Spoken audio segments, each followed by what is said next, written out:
Baddeessaa gabaa lagaa yaadamee goosuu lagalee manii yaadamee goosuu lagalee manii lakkii narraa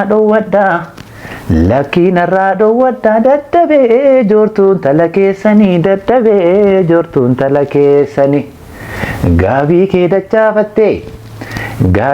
dachaafattee yaadamee maal akkana boonuuni yaantalee maal akkana boonuuni. Sanyoo durattuu qabdoo durattuu qabda yaantalee maal akkana kooruuni yaantalee maal akkana boonuuni. Ashama harka fuuni akkam turtu kabajamtoota daawwattoota horni miidhaa kun qophii keenya addaa keessumaa haala tokko keessumaa artistoota dabalatee akkasumas immoo namoota siyaasa dabalatee haala garaagaraatiin qophii isiniif dhiyeessaa turuun keenya ni yaadatama. Qophii keenya addaa irratti weellisaa tokko qabadhee dhufee jira. Weellisaan kun keessumaa quuqama saba isaatiif qabu karaa sirbaaf karaa geerarsaa fi akkasumas kan uummata Oromoof dubbachaa yookaan sagalee ta'aa ture tokko qabadhee isiniif dhiyaadheen jira. Qophii kana qopheessuun hanga xumuraatti si waliin kan turu Alalisaa Dhaabaati. Egaa gara horni miidhaatti waan dhufteef baga nagaan dhufte. Baga nagaan eegdee galatoo nagaa. Sitti toleera. Thank you galatoo affeerraa akkasiniif galatoomaa. Marsiin eenyu yookaan eessatti dhalatee guddate? Marsiin ilma Oromooti. Kan dhalate Macca keessaa Horroo Guduruu Aanaa Abbaa Coommanii naannoo magaalaa Fincaa'aa kan baadiyyaa Jareedhaan dhaladhee guddadhe. Sadarkaa tokkoffaa lammaffaa barumsa achumatti baradhee 2002 digirii Baardaarii xumure. Maastarsa kiyya immoo Finfinneerraa MBA jechuudha. Finfinneerraan xumure akkasi. Ati weellisaadha akkasumas dargaggeessa ati keessatti yeroo muraasa dabarsee kana keessatti morma gahee guddaa taphatedha. Sirboota garaagaraa sirbuunis akkasumas immoo sirboota namoota gara biraa keessa yookaan immoo weellistoota Oromoo keessattis jalaa qabuutiin namoota baay'ee keessattis argeen ture. Marsiin yeroo ammaa kana maalirra jira? Artii keessa jira moo akkam? Artiin uumamadhaas keessa jira. Artiin gaafas keessa jiru immoo atis aartii keessa jirta. Artiin na keessuma jira. Anis aartii ma keessa jira. Waluma keessa jirra jechuudha. Hojii iddoo harkaan qaba. Ittuma jira jechuu barbaade. Artiin egaa uummata Oromooti. Artiin kan uummata Oromooti. Artistii fi uummanni Oromoo yeroo ammaa kana akkam hariiroon isaanii? Artistii fi uummanni Oromoo hariiroo gaarii qabu jedhee yaada. Artii fi uummanni Oromoo hariiroo gaarii qabu jedhee yaada. Keessumaa gama muuziqaatiin uummanni Oromoo gama siyaasa quuqqaa garaasaa jiru miira isaa gadda isaa gammachuu isaa gungummii isaa fakkeenyaaf baay'inaan gama muuziqaa sirbaatiin dhageessifata uummanni Oromoo. Keessumaa qabsoo Oromoo keessatti muuziqaan gahee guddaa qaba. Oromoon kaleessa qabsootti ture. Har'as qabsootti jira. Kana keessatti iddoo muuziqaan gahee qabaate uummanni Oromoo fi aartiin walirraa adda bahee hin beeku jechuudha. Durumaa qabee har'a akkanaa miti. Duru garuu dukkanaa sana keessallee uummanni Oromoo fi artistiin walirraa adda bahee hin beeku. Waluma keessa jira jechuu barbaade. Artiin Oromoo kun yeroo ammaa kana sadarkaa maalirra immoo jira? Artiin Oromoo sa'aatii kanatti dhugaa dubbachuuf akka ilaalcha kiyyaatti akka lama jira jedhee yaada. Akka lama jira jechuun akka gaariis jira akka gaariis hin jiru jedha. Maaliif akka gaarii hin jira jedha beekta? Namoonni dandeettii qaban, namoonni kenna adda addaa qaban haa dhokatan illee malee amma kana abdiin sitti horu jira. Uummanni Oromoo kun aadaa bal'aa qaba. Weellisaan baay'ataa jira, barreessaan baay'ataa jira, diraamaa hirmaattonni baay'ataa jiru. Karaa kana gaafa laaltu abdiin natti hora tokko jedhe. Gama biraan immoo wanta abdiin natti hin horre yoo jiraate immoo namoonni hedduun dhugaasitti waan maal qabaniif qofa kan sirbantu jira. Waan horii qabaniif qofa waan sirbaniif jira. Akkuma kana waan horii qabaniif qofa kan barreessantu jira. Kan taatoo ta'anii hirmaatantu jira. Kun immoo gaafa si yaachisu aartii kaleessa Usmaan Musaan fa'a, Eebbisaa Addunyaan fa'a, Dooktar Kabaja Alii Birraan fa'a akkasuma jiru Dooktar Tsaggaayee Gabramadiin barreessaa Tsaggaayee Gabramadiin fa'a. Namoonni kana duras turan aarsaa uummata Oromoo aartii Oromoo guddisuuf irratti aarsaa kana kaffalanii namoonni har'a maallaqa waan qabaniif qofa maallaqa waan qabaniif qofa kan kitaaba barreessan even namoota qubee barreessuu hin dandeenye fa'aa kitaaba barreessuu eegalee booda kana jechuudha dhugaa siimuuf namoonni seenaa isaanii fa'aa kitaabatti barreessanii yeroo ogbarruu Oromoo keessatti galmeessuuf yaalan fa'aa argita gaafa kana laaltu abdii wayii sitti kutachiisaa moor garuu fuuldurri aartii Oromoo gaarii akka ta'u abdiin qaba. Kanuma sin jedhana of kurti. Artistoonni egaa akkuma biyyattee artistoonni hedduun yookaan immoo yeroo dheeraa booda keessumaa erga mootummaan kun aangoon qabatiin dura artistoonni hedduun sirba warraaqsaallee sirbuutiin ni beekamu. Yeroo ammaa kana artistoonni hedduun callisanii sababiin isaa maali? Sababii qaala'insa jireenya yookaan immoo sababii diinagdeedha moo mootummaa kana sodaatanii moo maal rakkoon kan uummata isaaniif sagalee ta'uu didan? Akkuma ta'etti namni hedduun illee calliseera garuu maaliif akka callisanii isaantu beeka. Tilmaami yoonaan jette garuu akkuma ta'etti namoonni faayinaansaalii socho'uu qabu hojii aartii gaafa hojjettu waa hedduu si gaafata.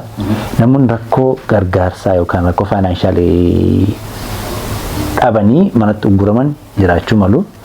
Akkuma kana ammoo namoonni callisan kun immoo waan gaarii qabatanii gadi ba'uufis kan callisan jiraachuu malu.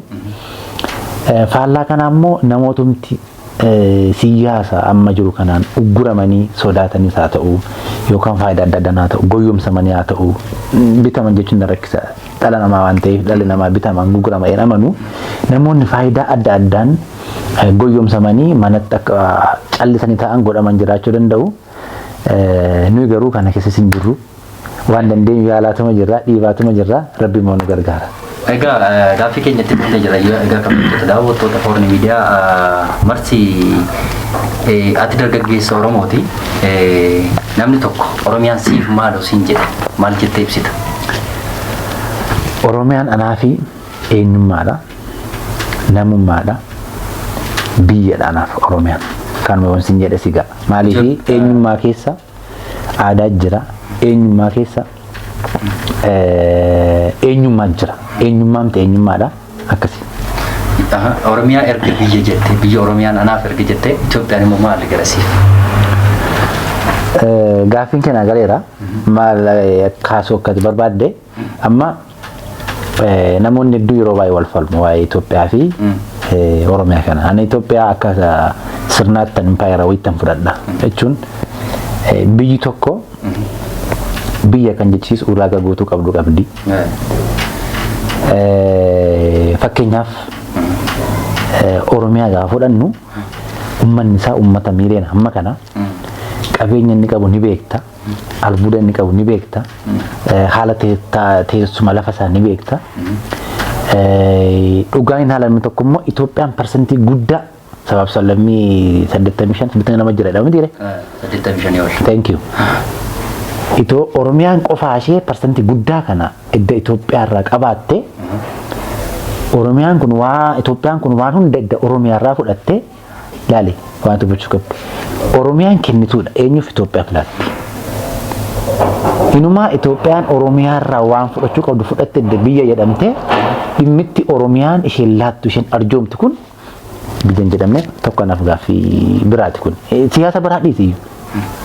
Akkasitti biyyi tokko biyya kan jedhamtu sabaaf sallammiin yoo nagaan keessa jiran yoo walqixxummaa keessa jiran Itoophiyaa keessa kun jira yoo inni kan namni kamuu sidiisuu danda'udha jechuudha. Kanaaf anaaf Oromiyaan biyya eenyummaadha namummaadha adeemtii kiyya Itoophiyaan maal yoo naan jette sirna jechuun hin danda'a empaayeras jechuun hin danda'a.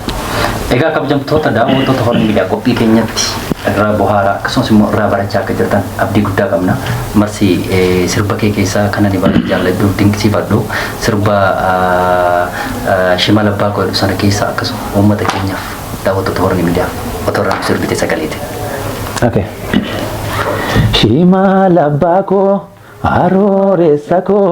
arooressa jennaan ammuuree sararee sanyiin koo leenca abbaan koo kormaa alagaan nannaaltu nam mormaa jedha. Egaa kabajamtoota daawwattoota Horn Miidiyaa turtiin keenya weellisaa Marsi Abboomaa waliin turtii gaarii akka taasisaa jiru isinis argaa jirtu jechuudha. Akkasumas itti bashannanaa akkasumas immoo quuqama Oromoo walii keessa dubbachaa uummata Oromoo baruu barsiisuudhaan kan jedhamu waliin turtii taasifne isinis daawwattoonni Horn Miidiyaa hanga xumura qophii kootti na waliin turan affeerraa kooti.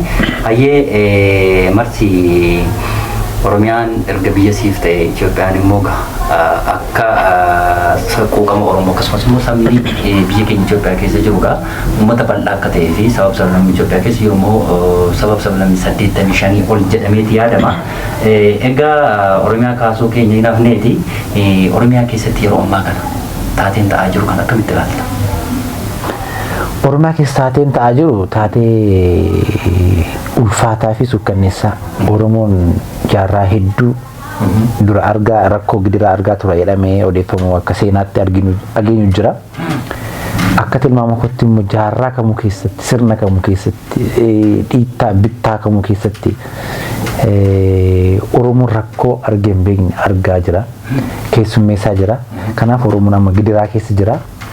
Waraana keessa jira. Hongee keessa jira. Dhukkuba adda addaa saaxilamaa jira. Kanaaf Oromoon ammatti akka gaarii hin jirru akka gaarii hin jiru. Garuu fuuldurri keenya gaarii akka ta'u immoo abdiin qaba. Oromiyaa keessatti taateen raawwatamaa jiru gaa hunduma keenya akka wal nuun gaafachiisnedha kan murraa akka dubbatu barbaade malee keessumaa Oromiyaa keessatti bakkeewwan garaagaraatti hongee dabalate akkasumas immoo gaa buqqaatiin garaagaraallee faallaa kanaa immoo gaa keessumaa warreen saba garbiraa abashoota dabalatee fi abashoota irra darbee dangaa TPLF fi Eertiraallee dabalatee gaa mootummaan amma aangoorra jiru kun akka inni Oromoo fayyade tokkotti yookaan immoo akka inni Oromoo hojjetu tokkotti yeroo isaan kusheedhanillee uummata miiliyoonaan lakkaa'amu yeroo isaan arrabsaa turan argaate turteetta jedhee yaada. Egaa hariiroon uummata Oromoo fi mootummaan aangoorra jiru kun dhuguma walitti dhufeenya qabu jarri kun jettee yaadda? Mootummaan kuniif uummanni Oromoo hariiroo tokkotu qaban. Uummanni Oromoo uummatadha. Uummata eenyummaa isaa beekudha. Uummata daangaa qabudha. Uummata safuuf safeeffata qabudha. Uummata har'a sirni gadaa halaafatu malee uummata sirna itti wal bulchaa turedha jechuudha. Kuni maali? Kuni uummata Oromooti. Warri amma aangoorra jiran kun immoo sirna jechuudha. Jalqaba gaafa eegalu uummanniif sirni garaagari. Uummanni Oromoo tokkoof tokkitti wanti inni mootummaa kana wajjin wal qabsiisu hin jiru jechuudha. Garuu namootatti fakkaachuu danda'a. Maaliif namoota fakkaata yoo ta'e aktii isaan maqaa Oromootiin godhan yakkaawwan isaan maqaa Oromootiin dalagan afaan Oromoo dubbachaa nama ajjeesu yoo ta'e mootummaa Oromoo jechisiisu. Sumaan iyyuu gaaffii bal'istee akka tanaa dubbattu keessumaa yeroo ammaa kana gara mootummaan Oromoo erga deeme kana keessatti Finfinnee dabalatee bakkeewwan garaagaraatti uummata ukkaamsuun kun qarshii gaafachuun kuni Oromoon kun baala gizeedha jedhama. Dhuguma Oromoon kun baala gizeedha. Oromoon fayyadameera. Oromoon sirna kanarraa waan fayyadamee fi waan dhabe jennee yookaan natti fakkaata gaarii ta'ee yaada jechuun tokkoffaa Oromoon sirna kanarraa waan inni fayyadame tokkotu hin jiru yoo maqaa taate malee jechuudha. Maqaan kun akkamitti ta'e akkan saletiin jedhe keessumaa shaggarii Finfinnee keessatti murni wal ijaaree sabaaf sallammii dhiitaa oolu sabaaf sallammiitti qoosaa oolu. Maqaa Oromootiin muuziqaa Oromoo dhaggeeffachaa afaan Oromoo dubbachaa yakka murnoonni kun dalagan fudhanii mootummaa Oromooti jedhanii aktii godhu abashoonni kan ani kana isaaniittis murteessu maaliif namoota maqaa Oromoo socho'atu yakkeewwan kana dalaga asirraa maal arganne maqaa arganne jechuudha. Kabiraa immoo Oromoon waa inni dhabe sirna kana keessatti keessumaa bara mootummaa ammaa kana keessa waan Oromoon dhabe safuusaa dhabe sirnasaa dhabe eenyummaasaa dhabe qeesaarra jiraachuu dadhabe akka horiitti qalame salphifame abbootii gadaatti dhabe xiqqaaf guddaan itti salphifame Oromoon sirna ammaa kana keessa warreen kana dhabe. Sigale Oromoon immoo baala gizeedha dhugumaa yoo naan jette immoo amma ni jedhu abashoon Oromoo baala taraan jedhani. Dhugaa simuuf garuu Oromoon sirna kanarra baala taraa ta'uu miti. Haga baala ataraatu waa argatee amanu jechuudha. Hin jiru waan ta'eef jechuudha. Maybe murnaaf ta'ee jira. Garee wal ijaaree ta'eef jira. Kanaatti garuu akka Oromootti yoo yaadde baadiyaa Oromoo yoo deemte rakkoo jira. Magaalotuma Oromiyaa bakka hedduu yoo deemte waraana jira. Beela jira. Buqqaa jira. Mee ilaali Oromoon har'a sirna kamuu keessatti Oromoon akka bara ammaa kana kadhatu ta'e hin beeku. Bakka kamuu yoo deemte Finfinnees yoo deemte Oromoon si kadhattu baay'een karaarraa yoo gaafatte Oromoodha jechuudha. Kun sirna amma jiru kana keessa jechuudha. Kanaaf Oromoon sirna kanarraa waan fayyadamellee hin qabu, hariiroollee hin qabu. Yoo qabate garuu sirni kuniif uummanni Oromoo diina malee firummaa wal faana qabu yaadon. Ilaalchas keessatti keessumaa saba garbiraatu waan kana yeroo baay'ee kan isaan dudubbatanii fi keessumaa warreen faayidaa dhuunfaa isaanii fi ilaalcha garaa isaaniif qaban baay'een isaanii keessumaa akka Finfinnee keessatti akka ilaalcha Finfinnee warreen qaban Finfinnee qofa dikoreeshinii uuman yeroo isaan irra deddeebiin uummata Oromoo gidirsanii fi sababii isaaniitti immoo uummanni yookaan sabni garbiraa yoo isaan uummata Oromoo arrabsaa turan mul'achaa ture jechuudha. Kanaaf egaa Oromoon kun saba garbiraarraa waan fayyadame immoo qaba mootummaa kanarra jettee immoo yaadda. Sii kaasee inumaa Oromoon saba biraarraa sirna kanaan hedduu miidhame. Fakkeenyaaf amma waraanni akka Oromiyaatti bobbaafame naannoo biraatti bobbaafame hin beeku. Yeroo jalqabaaf Itoophiyaa sirni impaayirri jedhamtu kun dirooniitiin lammii ishee kan rukutte Oromiyaa keessattidha beek. Sabaaf sablammii biraatti hin fakkaatin. Booda kana kan isaan Tigraayitti diroonii fayyadaman. Naannoo ammaatti kan isaan diroonii fayyadaman booda kana malee jalqaba uummanni dirooniitiin tumamaa ba'e uummanni sagalee dhabe gaaraa sagaleen arganne uummata Oromooti. Inummaa sabaaf sablammii biyya kana keessa jiru caalaa kan miidhame uummata Oromooti waan fayyadame illee hin qabu jechuudha. Garuma Oromoo kanatti si deebisa. Tokkummaan uummata Oromoo yeroo ammaa kana maal fakkaata? Dr. Abiy immoo yeroo inni haasaa garaagaraa haasa'u sadarkaa paarlaamaa irratti agaa turteetta jedhee mayyaadha. Yeroo inni Wallagga keessa akkasii fi akkasumas immoo Tuulama keessa akkasidha. Yeroo inni ganda wal qoodaa ture. Yeroo darbe irraa kaasee illee yeroo aangoo qabatee booddee illee Wallagga keessatti yoo ani du'e Jimmaaf Wallaggi illee walii galuu hin danda'u jedhee yeroo inni dubbachaa ture mul'achaa tureera jechuudha. Kan akkamitti ilaalta waan kana? Tokkummaan Oromoo akkuma gaarii jira jedhee yaada. Tarii wantoonni tokko jiraachuu danda'u akka sabaatti wantoonni akka durii Oromoo waliin dirmatu Oromoon hedduu quba waliin qabu maybe rakkoowwan akkasii kaasuu dandeenya garuu tokkummaan Oromoo har'allee baay'ee jabaadha. Oromoon immoo seenaa keessatti dogongore gandaa wal waraanee hin beeku. Dogongore Oromoo seenaa keessatti amantaadhaan wal waraanee hin beeku. Dogongore Oromoo seenaa keessatti lagni kanaa achi kan Oromoo akkasiiti. Lagni kana asii kan Oromoo kiyyaa natti hin ce'in bishaan koo waraabbatiin jedhee wal waraanee hin beeku seenaa keessatti jechuudha. Akkuma xixiqqootti haasaa viidiyoo tokko argee ture darbee waan sana haasaame ture argeera. Namoonni akkasii baaltii jedhamu nu biratti. Oromoo kanatti kan hamatu wal shakkisiisu jechuudha. Kana qofaa miti abbootiin dhaabbileen amantaa akka waliin amanne irratti dalagu. Kun maaliif ta'e yoo ta'e wayyaaneen mallasaatiin hoogganamaa turte qabde. Ifin hadhallee caasaa isaanii jira waan ta'eef tokkochuu nan danda'a. Tooftaa wayyaaneen itti fayyadamte waggaa 27 biyya kana irra teesse bulchite keessaa tokko sabaaf sablammii walitti buusaa turte jechuudha. Sabaaf sablammii walitti buuste warri kun immoo sabaaf sablammii sana keessaa humna guddaa kan qabu Oromoo waan ta'eef Oromoo kana walitti buusanii aangoo dheereffachuu barbaadu. Fakkeenya tokko sii kaasa. Waan isaan godhan jechuudha. 2018 jechuudha. Argiiras waan ta'eefani. Garee wayii ijaaraniitu garee wayii jira. Shaggarii Finfinneetti Oromoon Maccaa as keessa kan jiraanne jedhanii duula wayii banan. Duula kamii banuu nama loqoda Maccaa dubbatu. Yookaan nama Oromoo bakka baatti dhufe loqoda biraa dubbatu akka hidhamu akka ugguramu Ifin hedduu ajjeesaa turan. Kaayichi maali? Akka Oromoon Maccaa Oromoo Tuulamaatu na dhiibee qeesara na buqqisee akka Oromoon jedhee walatti ka'uuf ture. Kan kana gargaaruu eenyu? Oromoo Tuulamaati. Oromoo Tuulamaa miti. Waan sirriifu jarri kun murnaadha. Garee wal ijaaree jira. Ajandaa mootummaa irraa fudhate Oromoo gandaa kan qoqqoodu jira jechuudha. Waan sirriifu har'a Tuulamaa keessa deemte Tuulamni si kana otoo makaanee deemne si nyaachise cooma si muree booka si obaase buqurii jedhamu namatti farsoo kana si buuse hin bultaa hin galtaa dheetu si keessummeesse si kabaje si gaggeessa malee Oromoon Tuulamaa dogongoree Oromoo akka isaatu miti. Saba biraa guddifachaa fudhate Oromoo jiraachisaa jirudha jechuudha. Dacheen Tuulamaa namni irra hin deemne hin jiru. Dadhabee deemee beeku. Qabeenyi Tuulamaatti namni hin fayyadamne hin jiru. Kan irraan nyaanne kan irraan dhumne hin jiru. Maaliif kan kaasee itti fakkaata? Kaayyoomti mootummaan Oromoo gandaa qoqqooduu haasa'u kun Oromoo wal nyaachisee aangoora turuu barbaada. Inumaa namoonni kana godhan immoo warra mootummaa jala jiran malee Oromoo kamillee akka bakka hin buune asumaan dubbachuun barbaada. Waan si dhugachuudha. Namoonni kun fakkeenyaaf amma kuma lama kudha sana namoonni shaggarii Finfinneetti wantoota akkasii kana dalagan maqaa Oromoo Tuulamaan haasochu'an malee Oromoo Tuulamaa har qixxee Oromoo sakaanii gidiraa argaa jira. Waan si dhibu aktii isaan godhan kan bira jireenyi uummanni jiraatu kan bira waan si gaddeessu immoo rakkoo Oromoo Tuulamaa kana kan dubbatu hin jiru.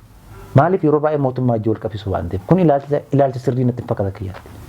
Sigalee Oromoon Tuulamaa har'allee gidiraa hedduu keessa jira. Namni dubbatuuf hin jiru. Finfinneef shaggarirraan kan hafe qotee bulaatoo deemtee rakkoo adda addaa waraan adda addaa keessatti hongee adda addaa keessatti daangaan isaa cabee kun asitti coobiit shawaa bahaa keessatti. Yaaduma gaarii kaasaa jirra egaa kabajamtoota daawwattoota tokko horan ibdaa qophii keenya irraa akka barachaa jirtan abdii guddaa qabna. Yeroo ammaa kana egaa Oromiyaa keessa nagaan akka hin jirre beekamaadha. Ka'umsumti nagaa dhabuu Oromiyaa keessatti fi furmaanumti yookaan immoo Oromoon kun nagaa argachuuf furmaata maal gochuu qabaa fi nagaansaa akka deebi'uuf immoo Oromoon maal gochuu qaba bakkuma tokkotti naa deebisi. Nagaan maaliif dhibee kan jetteefi nagaamti dhibnaan nagaan dhibe.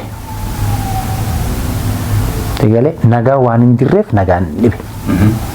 Oromoon nagaadha gaafa laaltu. Qeen Oromoo dur nagaadha. Saalfii qaba. Oromoo waliif nagaa qaba. Alagaafu nagaadha Oromoon dur. Garuu Oromoo ta'ee qeesaarratti gaafa nagaa dhabu nageenyi biyyarraa bade. Rakkoomti kan ta'e nagaan dhibuu isaati jechuudha.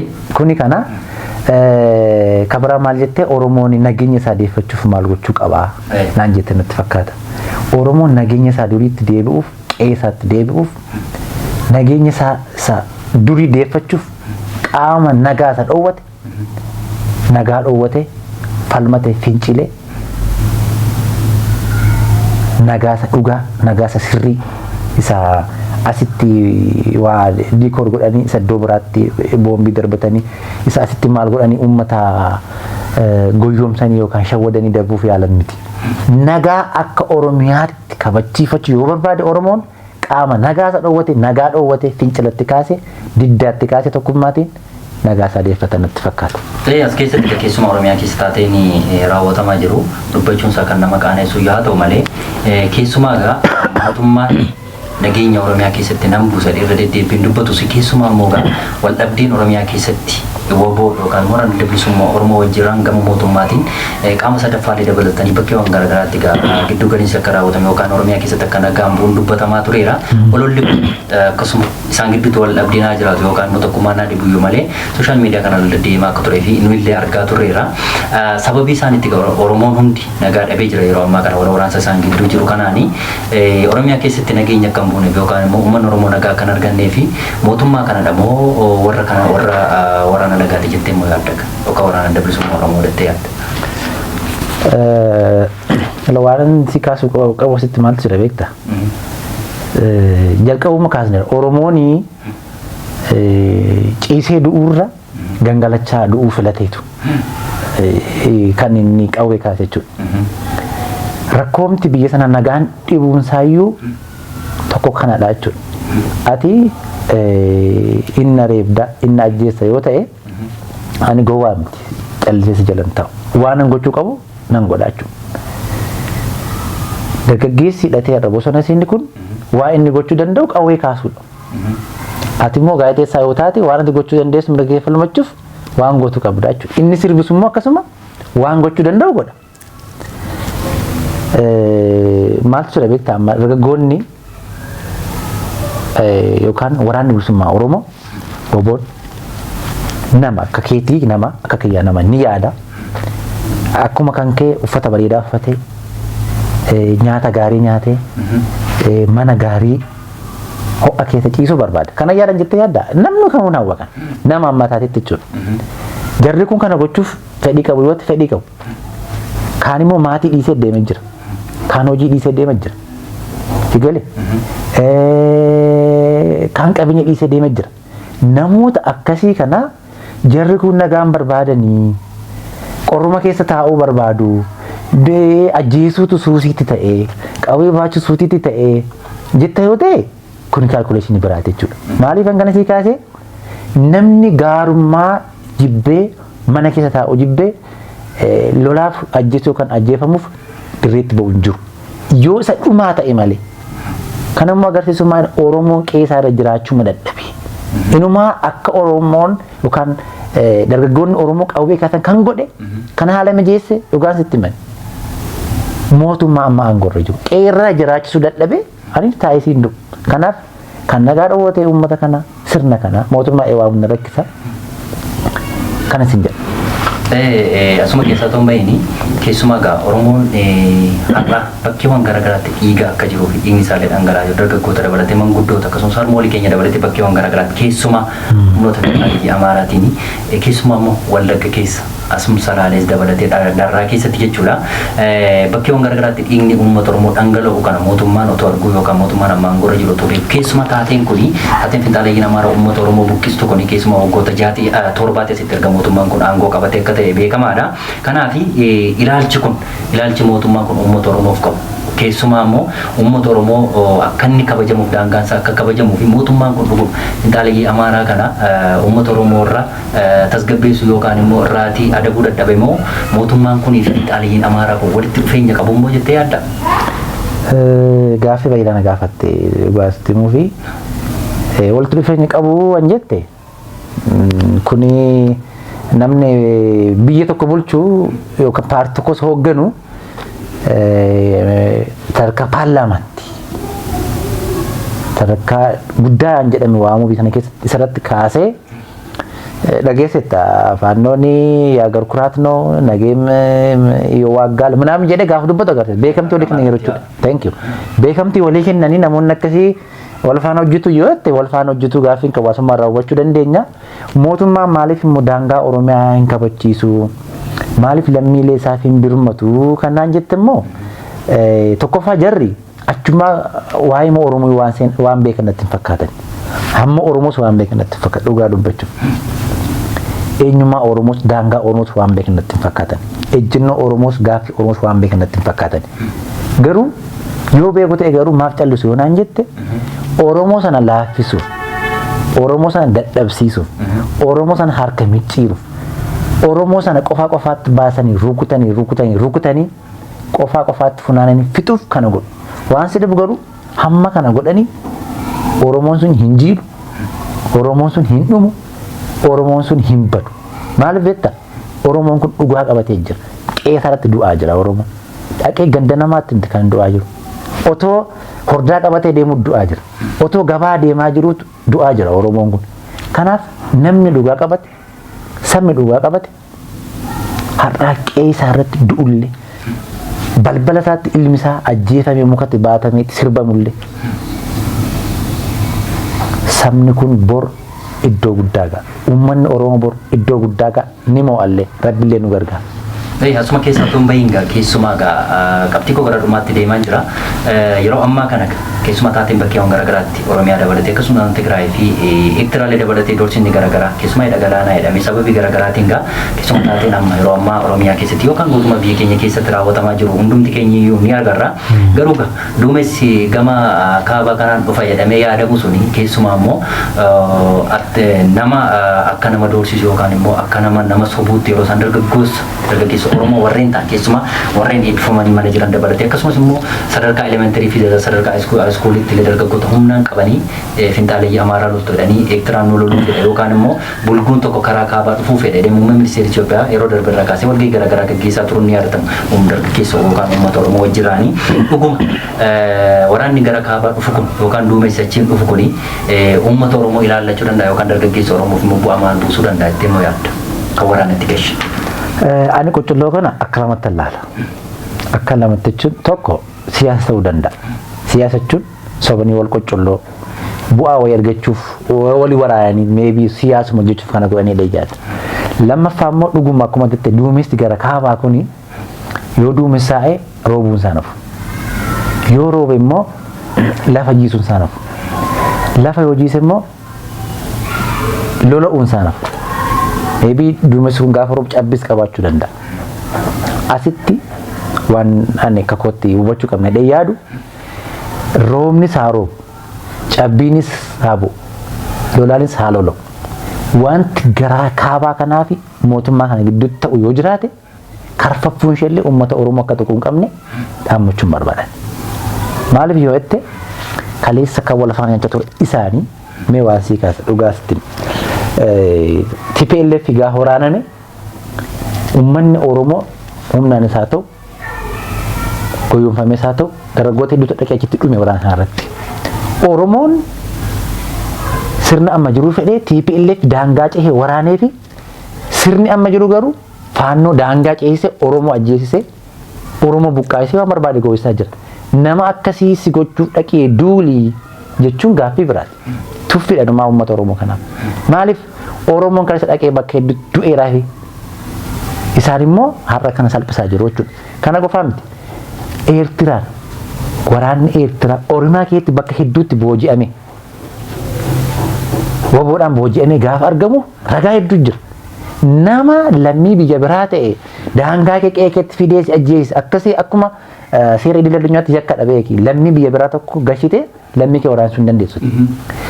Nama seera idil addunyaa cabsee qeekii irratti nama afaan kee hin beekne nama eenyummaa kee hin beekne fidee si ajjeesise dhaqxee duultaaf yoo ta'e kun dooluu ta'uu natti fakkaata. Asuma waa yaadadhe beektaa duratti daa'ima yeroo ijoollee baadiyyaatti beekna daa'ima taane yeroo warri keenya daa'ima nuti dhufanii gabaafaa deemanii daa'imman ni boosti.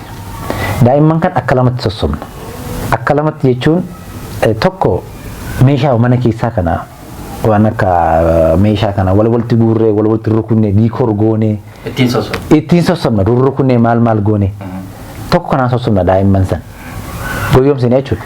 Lammaffaa yoo isheen kanaan boo'uu didde callisuu didde waraabessitti dhufee nyaa'uu adurreensi qabattee iyyaansitti dhufee jennee doorsina jechuudha. Kana keessa daa'imni hin calliste jechuudha. Yookaan diikoor goonee itti hiisiisne waabaa goonee callisiisna yookaan immoo doorsine callisina jechuudha. Amma uummanni Oromoo akkas ta'e jira jechuudha. Yoon ani jiraadhe malee yoo mootummaan kun jiraate malee Oromoon jiraachuu hin danda'u warra jedhu fa'aa jiraate. Dhuguma Eertiraan diina uummata Oromooti yoo naan jette an akka kootti diina Oromooti. Faannoon diina Oromooti yoo jette diina Oromooti. Sirni amma jiru bilisignaa diina Oromooti yoo jette anaaf sadan isaanii diina uummata Oromooti jechuudha.